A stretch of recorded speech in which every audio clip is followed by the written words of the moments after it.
I'm doing this random rant because as I own an old diesel van, I feel I'm being punished financially for owning it. For example, the van failed the MOT due to the emissions, which I had to sort at quite an expense. And I did without it ranting or moaning. It's got to be done, I thought. But recently I've heard people moaning about old vans destroying the atmosphere, leaking all everywhere. And I got so pissed off with people judging and moaning when I actually do what I've got to do for the van to run properly. Then I read this article about the Super Bowl. I did a bit of research and now I'm going on a rant. It's been reported a whopping 882 private jets flew in and out of Las Vegas for the event. And 81 of these private jets went back and forth to Los Angeles, only 225 miles away, which our class as driving distance. And there was one flight reported to have been in the air for only 30 minutes, so it must have been fairly local to get there and back. I've read that private jets emit at least 10 times more pollutants per passenger compared to commercial planes, and 50 times more than trains. And private jets belonging to entertainers, CEOs, oligarchs, billionaires produce the equivalent to emissions of almost 40,000 Britons since the start of 2022.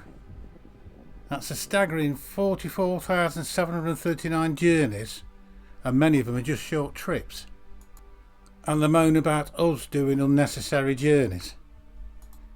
And then I read about Davos in 2022, the World Economic Forum meeting, WEF.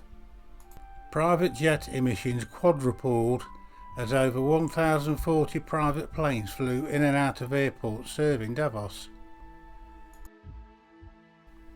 And it's a meeting, I think it's annual, of CEOs from massive global corporations and billionaires, and it was designed to tackle climate change. When in just 1 hour a single private jet can emit 2 tons of CO2. So understandably, campaigners and mainstream media accuse these unelected leaders of hypocrisy, because it's these people who are generally at fault for the world's deforestation, just for profit.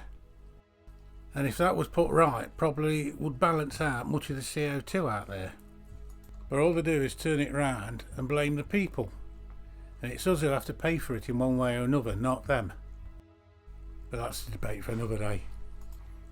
I've also read that the UK has been revealed as a top destination for private jet flights in Europe. And it's a new analysis commissioned by Greenpeace.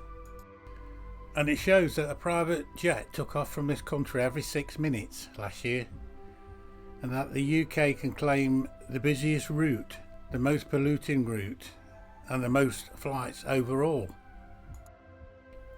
Whereas private jet flights are estimated to emit as much CO2 in a week as 350,000 cars.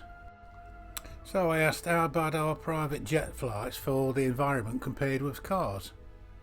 Now, personal planes have significantly higher emissions, as I've mentioned. And a small journey in one jet produces CO2 equivalent to driving a car from Paris to Rome 16 times. I think that's 14,080 miles. Then I read about our smarmy billionaire Prime Minister Rishi Sunak, who's clashed with a local radio presenter after being asked about his use of a private jet to go to Scotland. This came as a Conservative leader visited the country to make a new green pledge over carbon capture technology. Even more hypocrisy. And I also read that last year Sunak flew from London to Blackpool, a 240-mile trip. This was his 3rd private jet trip in 10 days. And he's far from the only one using private air travel for short journeys. Just how much damage are these people doing? There's so many double standards at play here, and we're being restricted from travelling at every turn.